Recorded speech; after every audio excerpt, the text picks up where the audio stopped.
Hello. Sorry, I don't know what happened there. I strangely went live and then I didn't go live and then I was live on another live and then it was live and now I don't know if it's live. Are we live? Hello, Josephine Reed, April Hill. Hi, Darren Boy. I saw there was a couple of, well, a troll I could identify. So slapped him, got rid of him. How are we all? How are we all? I think I pressed the wrong button somewhere. Hang on a minute. Let me just tune in. Tuning in. Moody lighting. Absolutely. Moody lighting for the Emmys. It's the... Okay, so it might be a bit odd for us Brits to get too excited about the Emmys, but I've worked with a sound recordist who won an Emmy. I can't remember what his series was. He won an Emmy for his sound design years ago. He did the sound design on my short film, The Masseuse. So Emmys are relevant over here, aren't they? The sort of televisual equivalent of the Oscars. If I'm honest, I think Emmys are more prestigious than TV BAFTAs. Do you know what I mean? So I thought we'd run through some of the contenders in some of the key categories. And we'll have a chinwag because some of them I haven't watched episodes of, and I thought it'd be lovely to get some of your guys' input on that in case you've seen them too. Thanks, Claire James. You love my hat. How are we all? Are we good? I was wondering whether I should wear a mask just to ensure that I don't infect you all. So, is that better? Then I could say, absolutely, look at my ear. I could say everything. We've discovered that I might have really short ears. So things don't ever seem to attach to my ears for particularly long. So shall we get cracking? What are you all excited about? Have any of you seen the shortlist? Have you seen the nominations? Oh, thanks, Ryan Fleming. Have you seen the nominations? Is there anything there that you're thinking, oh God, I want that to win? I did notice Normal People pop up. We'll talk about that in a minute. And obviously there's a couple of series that are some of our favourite series here. Things like Succession, things like Ozark, things like Unorthodox. So Netflix, I believe, has scored a massive, I think record-breaking 160 nominations. 160 nominees for Netflix. And HBO was second with 107. And that's a first, really, because HBO normally has Game of Thrones, doesn't it? It's like a juggernaut that drives its way through. Forget winter is coming. You go to the Emmy Awards and all the other nominees are going, Game of Thrones is coming. But it's not this year. Darren Boy, you're absolutely right. Netflix has done very well over the pandemic, right down to the fact even Tiger King has been nominated for Best Documentary Non-Fiction Series. And I think Tiger King could win. It's a bit of an irrelevance. I mean, a lot of people, some of Nadia's friends went to watch it and said, why am I interested in Crazy Americans? And I said, what? We live for Crazy Americans. They're brilliant. They're nuts. They're crazy. When you get crazy, you never get crazy quite like Crazy Americans. And that's why we love America. So I think in the documentary department, I think that's going to do the thing. Now, there are some shows, Saba Ige, I hope I've pronounced your name correctly. There are some series like the Incredible the Incredible Shits, is it? Whatever that show is. And we tried watching that and we didn't really get into it. Really didn't get into it at all. There are some series that we've loved over the years, like we loved the first two series with Claire Foy of The Crown. Couldn't get on with Olivia Colman. It wasn't because she wasn't any good. We just couldn't get on with it. Schitt's Creek, that's it. Grania Scarlet. We couldn't get on with it. Now, we know it's been around for quite a while. So was it the fact that it was a first series and had we just not given, should we just have stuck with it and it didn't know it was going to become the success it was going to become? I mean, this is the thing with box sets, isn't it? That you have to bed in. It's like a lot of people were just like, no, I'm not watching Ozark. It's like a really it's like a rip-off of Breaking Bad. It's just like, and in a way, everyone was right. So it was a hard sell at the beginning. But Ozark, interestingly, the numbers coming out of Netflix on views of Ozark is constantly going up. So yeah, Schitt's Creek has been nominated for some things there. And so a lot of series, some of the best, greatest series. Breaking Bad was, they're slow burners, aren't they? Hi from Harston. Hello, Katie Johnston. So yeah, so it's a real battle between the titans. I think it's Netflix versus HBO, and HBO is leading the field with Watchmen. What do you make of that? Watchmen. We'll go through the individual categories in a minute, but what do you think of that? I mean, I watched the first episode, reviewed it on our channel. I didn't feel a great level of excitement from any of you guys. I didn't feel a great level of excitement from people who were excited about it. But there was a general consensus that it got better. Is that right, Shrimp Chi? Did it get better? I don't know if I gave it enough of a chance. I watched the first one or two, I think, and I've spent the rest of my time ruining the day that I didn't push on with it. Nadia is watching Grease with the girls, and it's clearly a girls' night over there because I'd rather shoot myself in the head than watch Grease. Now, for anyone who gets worried about that, like, you know, if I use the word shoot myself, I didn't literally mean it. I didn't literally mean it. Don't get me wrong, Grease is great fun. But it's just not, I've seen it so many times. I saw it about 86 times when I was a child. So yeah, but here's another series I haven't seen one of, but I hear is great and it's been nominated a lot, is The Marvellous Mrs Maisel. Is anyone a fan of The Marvellous Mrs Maisel? Francois Camonzuli. Or, yeah. Look, we all know Grease is great. I'm the bar humbug. I accept it and I admit it. You can't beat Grease, Penny Legate. It's a bit like me dissing Dolly Parton. Grease is great. I'm a miserable bastard. It's a fact. It's a fact. Mrs Maisel, Jenny Ward, is it good? It's fantastic, is it? I think Nadia's friend Kay is a big fan of The Marvellous Mrs Maisel. Set in the 50s, and she becomes a stand-up comedian. Is that right? Is that right? Something like that. Okay, Julie Everts, a lot of you saying, do you think Nadia would like it? Is it one that we should watch? I like Saturday Night Fever, I have to say. You would love Mrs Maisel because you love New York. Marnie Kate, you've sold it to me. And another one that I haven't seen is The Kaminsky Method. Now, I didn't realise that Alan Arkin was in that. He's one of my favourite, like, old school actors, Alan Arkin. He plays the granddad. Sorry, I keep dribbling with excitement.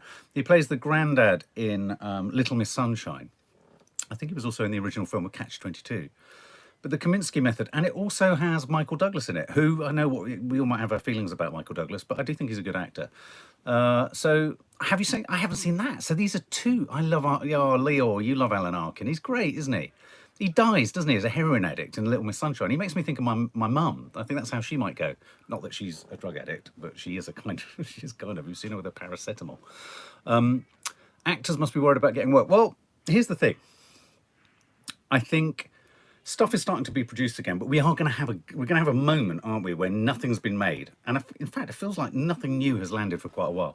So that's why I got excited about the Emmys. I thought, yes, let's talk about what brilliance there's been. Like, yes, let's remind ourselves of, you know, some of the greatest things we've watched on the small box over the last year.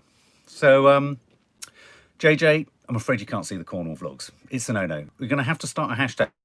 They're going to come up. We're going to put them on ice and we're going to show them at a later time. But you're going to have to do a hashtag, release the Cornish tapes. Start it. Alex Carl, she doesn't fancy Finn Wolfhard anymore, but she likes him.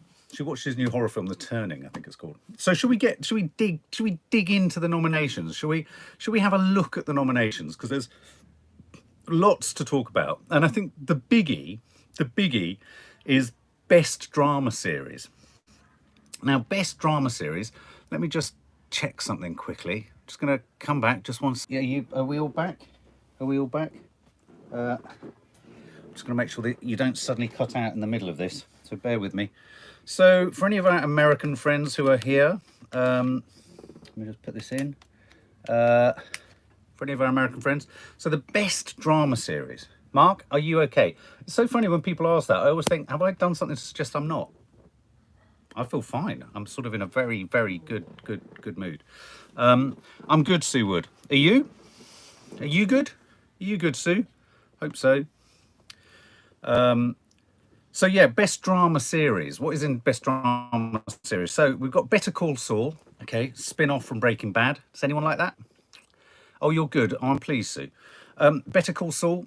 Tried the first series. I love Bob Odenkirk, who plays the lawyer from Breaking Bad. But it wasn't Breaking Bad. And I felt it was a bit weird. The Crown hasn't been nominated. As I said, we bailed on this series, I'm afraid. The Handmaid's Tale, haven't hooked into it. Watched the first episode of season 1. I loved it. Nadia found it too bleak and depressing. Passed on that. Killing Eve, loved the first series. Found the second series a bit creaky. Third series left us cold. Thought of it even, didn't even go and watch it. Just felt once you got past that initial conceit and that initial thing, and once they started to interact with each other too much, you lost all the tension. I'm not saying, you know, it's brilliantly made and all of that, but it just didn't do it for us. Here's a biggie, The Mandalorian. The Manda-bloody-Lorian. And this is one of the big parts of this year. Apple TV and Disney Plus are two of the new streaming potential giants that are on the block competing with Netflix and HBO Max and Amazon. And so you've now got the first nominations for Disney Plus, and Apple TV later you're going to see gets nominated elsewhere for The Morning Show. So you've got The Mandalorian. Now I know The Mandalorian didn't float any of your boats when I was reviewing it. It was for the more dedicated kind of popcorn junkies people. Julie Everts, you enjoyed The Mandalorian. Kiki adored The Mandalorian. And I've got my new friend. So there's so many split loyalties here because alongside The Mandalorian, so far, Better Call Saul, no. The Crown, no. The Handmaid's Tale, no. Killing Eve, no. None of those for me. Mandalorian, oh, interested. Ozark. Oh my God. Judy Phillips, what a brilliant observation. Where the hell's Defending Jacob? I thought it was great. Ozark, guys. I'm just going to keep saying it. Just the word is just so, just want to sink your teeth into it, don't you? Ozark.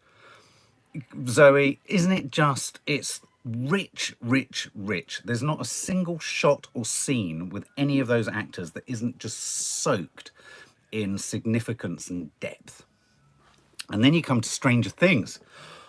Oh, what's Kiki going to do? Mandalorian, Stranger Things, Mandalorian, Stranger Things. What do you do? What do you do? She loves Baby Yoda. She loves Millie Bobby Brown. Oh, shit. Oh, shit. So, Stranger Things. And my opinion on Stranger Things is that I thought season 3 was by far and infinitely the best of the series they've been. I thought it was brilliantly conceived, brilliantly tied together. I thought all the actors in it had really matured. I thought it was just great. And then, oh my God, what do we do here? The final one for Best Drama Series is Succession, which I have to say was probably mine and Nadia's favourite series of last year. We watched the 2 seasons, one after the other. But what do I do? Succession or Ozark? Now, if I was appealing to the 16-year-old in me, I'd probably go for The Mandalorian or Stranger Things. I think of the two, I'd go for Stranger Things. Mandalorian was okay. I'd give it 70 out of 100. It wasn't brilliant. But Succession, Laura Francis, Succession, the acting is incredible, as it is in Ozark. But there's something else about the ensemble acting in Succession that, for me, just tips Succession towards the Crown, but not the Crown, because I'm not saying that. But do you know what I mean? In a way, Leo, Stranger Things all the way. Good on you. So I thought it was going to be a tug of war between Ozark and Succession, but I think on balance, I think Succession. Now, I am surprised not to see in there Jacqueline Frost. The Good Morning Show. Is it Good Morning America? Good Morning Show. The Morning Show. The Morning Show. Succession is an HBO show. You might be able to pick it up on catch up on Sky. In fact, I think you can. I think they keep advertising it. So those are the best drama series. So I'm going to put up a poll on our community page, and I want you to vote for the one that you want to win Best Drama Series. So exciting. Of course, this is Best Drama Series, but series like Unorthodox, they have their own category. I think it's like limited series, like shorter than, it was only 4 episodes, wasn't it? Unorthodox. The Best Comedy Series, I have to confess, I'm not up to speed on any of these other than Dead to Me. Curb Your Enthusiasm. I know a lot of people are very loyal and very big fans of that. Nadia's seen some of them. I think she likes them. The Good Place, I don't know. Insecure, I don't know. The Kaminsky Method, we've just talked about. I really want to watch. The Marvellous Mrs Maisel, I really want to watch. Schitt's Creek, I didn't like. But for me, What We Do in the Shadows, TV version of a brilliant film made by Taika Waititi, I believe, and The Flight of the Conchords, about a house in which vampires live. Now, the film was brilliant, and we watched one of the series, but the girls were a bit po-faced. They were like, no, it's not as good as the film. I quite liked it. I thought it was kind of entertaining, but it didn't have the core cast for me. So really based on limited experience of most of these shows. Succession isn't violent. There's a bit of sex in there, but Ozark can be violent, but not all the way through. For me, I'd like Dead to Me to win. I think it's a comedy with two bangingly brilliant performances by the two lead actresses. So yeah, any other feelers? What any other feelings from you lot in terms of what should win comedy there? I'm not au fait with some of those other ones, but best. Or should we move on to best limited series? Rachel Keyworth, What We Do in the Shadows is hilarious. You see, I quite enjoyed it. I quite enjoyed it. We're coming to Paul Mescal. Normal People gets a mention. Best limited series. So this is a series that's shorter than perhaps say 8 or 10. Little Fires Everywhere. Now Nadia's been banging on about seeing this recently. Has anyone seen it? It's the Reese Witherspoon. It's on Hulu. I don't know if we can see it here. Maybe it's on Sky. I'm not too sure. Little Fires Everywhere. Unbelievable. Unorthodox. Watchmen. Mrs. America. Now, we were absolutely blown away by Unorthodox here. Oh, Little Fires Everywhere is on Prime and is amazing. Okay, thanks for that, Saba Eager. That's interesting. So yeah, I mean, I thought, is this just going to be a poor man's or poor woman's Big Little Lies again? Because it's Reese. Reese Witherspoon's in danger of being so successful that everything she touches, I consider, is going to be just like the things she's done before. But maybe it's just going to be brilliant. Do you know what I mean? I have to say, it's a difficult one. Watchmen, Unorthodox, incomparable. Watchmen, sort of, kind of good, but not in the way that Unorthodox was, which was dealing with some really deep shit. I haven't seen a Mrs. America, haven't seen Unbelievable, haven't seen Little Fires Everywhere.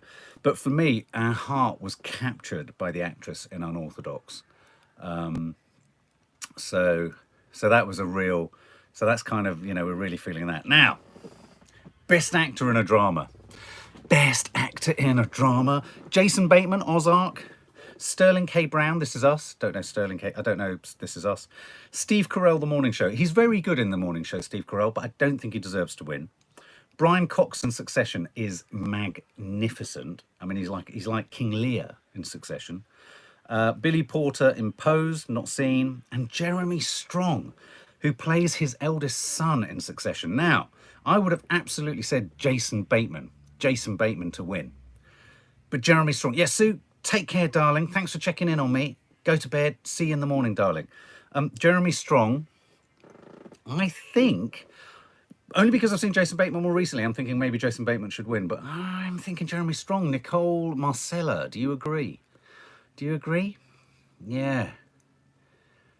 Yeah, Ursula Baptiste, you thought Paul Odenkirk was robbed. Jason Bateman, Jeremy Strong. Jeremy Strong is very good. But I mean, Jason Bateman, I have to say, I have the biggest man crush on. So maybe I would just float towards you. Ashley, you're saying Jason Bateman.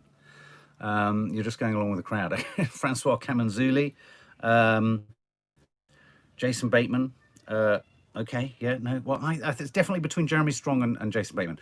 Best actress in a drama. Interesting one, this one. I've got two definites for me here. Jennifer Aniston, The Morning Show. She's very good. She's very good. I wouldn't say sensational, but she's very good. Olivia Colman, The Crown. It was very Olivia Colman. Jodie Comer, Killing Eve. We all know she's great, but she's treading the same part. Laura Linney, Ozark. I think Laura Linney has just grown beyond all things. Don't you agree, Zoe Agnew? She's just become her character in Ozark. Woo! It's like, she's almost, she's just overwhelmed things. She's become so complicated. Sandra Oh, Killing Eve. Oh, I wasn't a fan of Sandra Oh in the first couple of... I mean, I know, I thought what was best about Killing Eve was the tension between the two of them. And they were both sort of the inextricable parts of that. But as soon as they got together, I've just found Sandra Oh a bit, all right. And here's an interesting one, Zendaya for Euphoria. Now, we were blown away by Euphoria. I think Zendaya, I think it's an absolute definite between Laura Linney and Zendaya. I think those are the two who deserve to come close to winning. It'd be great if Laura Linney won. I'd be really happy if Zendaya won. If it was any of the others, I'd be like, yeah, all right, okay. But that's who I'm going. Oh, Nicole Marcella, you agree? Did anyone see Euphoria? It was Leonardo DiCaprio's favourite series. And I think for good reason. Love Laura Linney, Leo, saying me too. I'm going to shift into shift past best actor in a comedy series only because I don't know too many of the shows, so I don't want to pass comment. Though I'm always a great fan of Ted Danson, and I do wonder, has anyone watched The Good Place? Laura Francis, let's see what you've got to say, darling. Brian Coxon's Succession was flawless, but I also loved Matthew McFadden's character. Well, he's nominated for Best Supporting. He's coming up. And Zendaya. Wonder Woman, Olivia Colman is overrated. Interesting thought. I thought she was fabulous in The Favourite. I mean, fabulous. But we did worry when we saw her at the beginning of the Crown series, whatever it was she's in. Are we getting a reversion of the same character? Oh, Jenny Ward, The Good Place was too weird for you. Yes, The Good Place is quite good. Oh, so just middling. Big fan of Ted Danson, though, of course, from Cheers, isn't he? Don Cheadle, I love as an actor. Michael Douglas, I don't know. He's kind of old school Hollywood, isn't he? He gives you a bit of old school Hollywood. Best actress in a comedy series. Now, the most notable here, again, I haven't seen The Marvellous Mrs Maisel. I'm agnostic on Schitt's Creek. Don't know Insecure. I've tried Blackish, watched a couple, really enjoyed it, but haven't stuck with it. I'm very excited about Linda Cardellini and Christina Applegate both competing head-to-head on this one. How can either one of them win and the other one not? And I think that's why neither of them will win. What a difficult thing to move into Series 3 with, knowing one of you won and one of you didn't. Do you know what I mean? Bexley, that's an interesting question. Why do they still put women and men in different categories? Really wish they'd stop doing it. It's an interesting point. Maybe that way you just get more actors recognised. Forget genders, but because you have to have a woman and a man, you get 2. But if you had them all in one, you'd only get 1. Maybe that could be it. So I'm really rooting for Christine. Well, I'm rooting for them, but at the same time, I'm thinking, well, which one am I rooting for more? I think they're both absolutely sensational in it. Now, here we go. This gets interesting. This next category, really interesting. For any fans of normal people, say yes if you're fans of normal people. Just give us a yes if you're fans of normal people. Come on. Or was it too slow for you? Was it too normal? Because I could see that. That might be a problem for some. Yes, it was beautiful, wasn't it? It was beautifully directed, beautifully acted. Now, as if that pairing didn't have enough pressure on them as a couple, him not expressing himself, her expressing herself a bit too much and too weirdly, only Paul Mescal has been nominated. And he was and is a remarkable actor, but he's been nominated in Best Actor in a Limited Series. And I went down to look, and of course she hasn't been nominated for Best Actress in a Limited Series. It's a bit orcs, isn't it? Next time they're doing a love scene. So why do you think you got nominated then? I don't know. Why don't you think you got nominated then? Faith Goodman, the cinematography was beautiful in Normal People. It really was. So that's a curious omission, isn't it? They both were as good as each other in very different ways. Oh, Marnie K, you read it because Nadia recommended it. I'll tell her that. She'll love that. We love it when you take our recommendations on books and shows. Nothing for I Will Destroy You, only probably because it falls outside the remit of this awards season for this one. It might pop up in the next one. So Paul Mescal, rooting for Paul Mescal, really. Jeremy Irons, Watchmen, yeah. Hugh Jackman, Bad Education. I keep seeing the trailer and it makes me feel a bit eggy. Why is every part that Hugh Jackman is such a great guy? I love Hugh Jackman. But why does he always have bad hair in every part he does? Whether it be Eddie the Eagle, The Greatest Showman, it's never his hair, is it? Wolverine. Mark Ruffalo, I know this much is true. I don't know, I kept seeing that trailer. I didn't fancy it. Did anyone else watch the Mark Ruffalo show? Was it good? Do you know what I mean? Am I going on? Shall I just move on? Best Actress in a Limited Series. This is where really I'm screaming for Shira Haas. I hope that's how you pronounce it. Shira Haas, the lead actress from Unorthodox. She captivated us. And like Nadia said, when we finished the show, me, Nadia, and the girls adored it. Shira. We just couldn't forget her. We just couldn't not think about her. And so for us, Kate Blanchett, I'm sure she's good. Regina King, we're a huge fan of, but I don't think Watchmen challenged her as an actress. Oh, Reese Roberts, you feel Regina King. But again, I didn't watch the whole series. So, but I do feel that Shira Haas was doing something very, very important. Octavia Spencer, I hear in Self-Made, is brilliant. I haven't seen it, though. And, of course, Kerry Washington again in Little Fires Everywhere. So there's a couple of series. I'm looking forward to some of the series that are coming out of this list. Now, this next one. Best supporting actor in a drama series, and there's bloody hundreds of them. So you've got Billy Crudup, Mark Duplass from The Morning Show, you've got Jeffrey Wright from Westworld, they're all great. But here's the biggie. You've got Kieran Culkin, who is so good in Succession, Macaulay Culkin's brother. His fidgeting, edgy, kind of itchy character. Oh my God, he's just so good. He's so good. But you've got Kieran Culkin from the same show, Succession, Matthew McFadden, who is just sensational in Succession, and you've got Nicholas Braun, who plays Greg. Now, of those three, I think you can knock Nicholas Braun to the side. He's very good. I think he's the one who plays Greg. He's good, but he's the youngest, and he's crucial, but he's not as significantly amazing as Matthew or Kieran. So I'm hoping this one goes to either Matthew or Kieran for Succession, and I just hope they don't have a fight when it comes to the next rap party.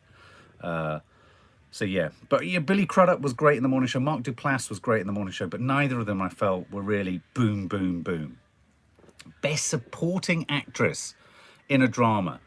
I don't know. I love Greg. Great acting. Alice Dawes, he's brilliant. You can't put a piece of paper between any of them. I can't believe Westworld was nominated for anything. Started so good, became crap. So agree, Judy Phillips. So agree. And there's Tandy Newton, who I've spent time filming with. She's lovely. I thought she was servicing herself well within it, but I did feel it just lost its way completely. But here's a couple of names in here that I'm really excited about. Julia Garner from Ozark. Really love Julia Garner. Not entirely sure that season 3 was her at her best, if I'm honest.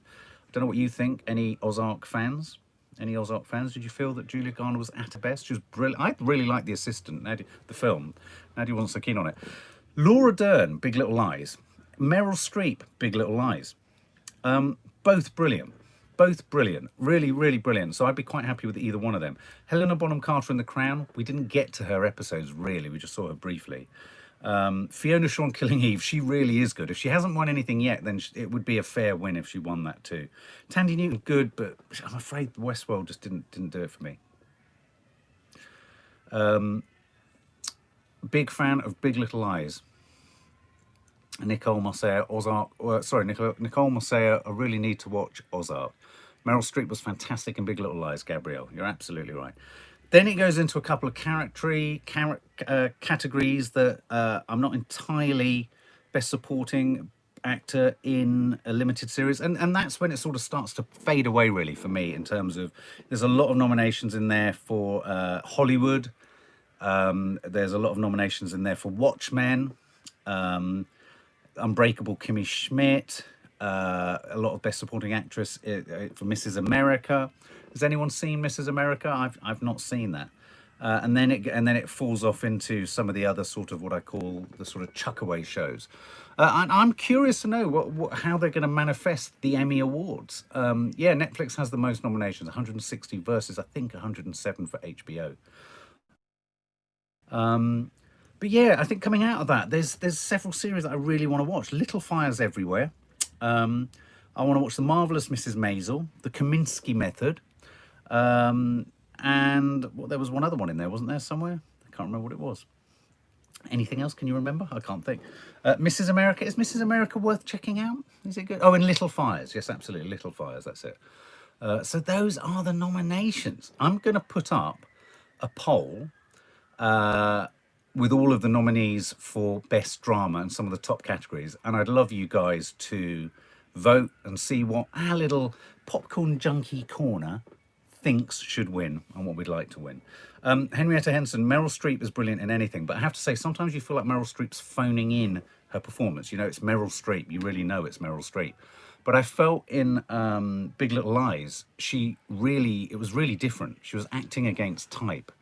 And that was it. Sound, yeah, I've just checked the sound. The sound is okay at the moment. So it could be my bum on this chair sounds like I'm farting. It's Only Me. Yes, Mrs. America is good for female performances, and I learned about the first black woman to run for president. So kind of educational too. Oh, that's interesting to know. That's good. You never did the Release the Cornwall Tapes poll. We did. It's still there. It's still going. It's an eternal poll on our community page. Game of Thrones nominated for nothing. They had their final nominations, I think, last year, didn't they? They won for the last series. So there has been no new series. I mean, rest assured, when the prequels for Game of Thrones will start coming forward again, HBO is going to start hoovering things bloody up again, aren't they? Netflix has got to win so many good films. Sorry, Mark, I disagree. Oh, sorry, Henrietta, on what? What did I say? What did I say? Which bit did you disagree with? Nicole Marcella, you just watched Dark and you really enjoy. Oh, about Meryl Streep. Yeah, no, look, don't get me wrong. I'm a huge Meryl Streep fan. I think she's absolutely brilliant. But sometimes I just feel like we're getting Meryl Streep. I know. Sorry. HBO Perry Mason is great. I wanted to watch that, and there's something stopped me where I thought, is it going to be a bit cartoony? Is it going to be a bit cartoony? Laura Dern is cracking, and there are moments in Big Little Lies that must have made some fabulous memes. You know, where she just wants to stay rich and da da da da. Me Tube, no, it's so dark. What dark? Dark is great. The writing is incredible. Oh, I want to watch something on my own on my phone in a corner like a strange creature. Oh, sorry, Perry Mason is dark. Yes, Perry Mason. No, dark. Oh, God, I'm getting confused. I don't know what anyone's talking about. Mrs. America on BBC Two, the one you're talking about too. I'm not entirely sure. I think it must be that. This week, Friday, Beyonce's Black is King on Disney Plus, and the second series of Umbrella Academy on Netflix. Now, here's a question. Should I catch up on Umbrella Academy so that we can give you some kind of a sense of what we think of it? Maybe I should watch it. Maybe I should binge watch it. I fancy just taking some time to binge watch it. You loved my Jaws poster in the Lilac Room, Bobby Ward. It is so iconic, isn't it? Well, there we go. Watch stuff on your iPhone. I love watching stuff on my iPhone. I mean, I'm a big, don't get me wrong, I'm a cinema man. I love stuff on a big screen. I love the community and the collective experience. But I do think these pieces of kit are remarkable when I've got my glasses on, and they look so HD, don't they? Nadia says it's bad for your eyes, but I don't agree. It's been the year for Netflix. Doesn't it seem like an eternity ago that Joe Exotic and Tiger King's landed? Doesn't it? Anyway, guys, look, there's a number of you that thumbs up. This is one of those films lives that's going to come up, and hopefully people will keep coming to it as they see what's been nominated. Chuck down your thoughts. I love having discussions which are non-trolley, non-judgy and all that stuff about shows, about films, about the best actors and all this kind of stuff. I love recommendations. We love disagreements. We don't agree about Meryl Streep, Henrietta. But you know what I mean? Just chuck your thoughts down after this has gone up. Hit the thumbs up, subscribe to the channel. The cinemas are going to be opening. We are really putting a lot of effort when the cinemas reopen and things get back to normal. We're going to be putting a lot of effort into where we could be a Rotten Tomatoes accredited reviewer. Ooh, that's exciting. And we're really pushing that side of the channel. We want it to be a service that kind of gives you intelligent, but not pretentious, but intelligent, meaningful analysis and enjoyment of an industry that me and Nadia have been part of, or going to continue to be part of, and we love. So, you know, come and join us on this journey. Be part of the gang. I desperately want to get a Popcorn Junkies badge made because I want to collect them myself. I might just get them made and just keep them for myself. So yeah, productions are slowly starting. Guidance. I mean, even in our industry, I've been looking into, because I've got a film that I want to be shooting, a mental health film that I'm supposed to be shooting before lockdown happened, and I'm having to look into all of the guidance around sound recording safely. You know, applying mics and all that. So guidance is coming out. Guidance is there for documentary shooting now. So I think a lot more shows will be going into production. I mean, it's incredibly strict in America, and I think numbers are just plateauing, are they, in LA? So I think, you know, it's old-fashioned to think that most content comes out of LA, but most content does come out of LA. You know what I mean? Thanks, Christine. Thanks for the kiss. I'll take that any time of the day or the evening. And the film with Oscar, right, with the short film that we're doing with Oscar, it's an incredibly sensitive and tender film. The reason it's taken so long to get together, I worked with two inexperienced actors, and I don't say that in a critical way, but it's required an immense amount of out-of-vision construction and editing, both sound editing and editing of various takes. We did so many takes. And that was because I wanted to get the most naturalistic performances out of them, but I also wanted it to stay close to them being sort of in the real world. So it was an incredibly challenging shoot, which then resulted in many technical issues, principally with the sound. I'm literally a day away from offline finishing it, and then it's going to go into online for a week, polish up, burnished, present it. But when those days are, basically, I can't book into a studio at the moment. So Judy, long answer. It's just it's the inexperience of the actors has led to sort of all sorts of issues, which I'm sort of saying diplomatically, issues that have had to be sort of trickily and cleverly resolved. I hope that answers. So there you go. But yeah, I tell you what though, I just watched, we did a view of the film. It's called The Gangbusters. We did a view of it. I did a view of it with the girls. Maddie's done a piece of music that's actually in it. It's not a vocal singing lyrics piece, but and they were both blown away. Really, Oscar's managed to deliver a performance, and we've managed to amplify that performance beautifully. Really pleased with it. So I can't wait to show that to you. And of course, the problem is I won't be able to show my film to you until it's been submitted to festivals, but I will be able to show clips, that's for sure. And we'll do a little trailer. All right, guys, lots of love. See you on the morrow. Keep adding your thoughts, and I'll put up the poll so you can tell us what you think. And Connor, you're absolutely right. Release the Cornish tapes. You're going to have to contact all those people that are up in arms about the fact that we made a mistake. All right, guys, thanks for the chat. Really enjoyed it. And thanks for all your input, as ever. You're just full of information and full of good cheer. Thanks, guys. Thanks, Judy. Night. Bye.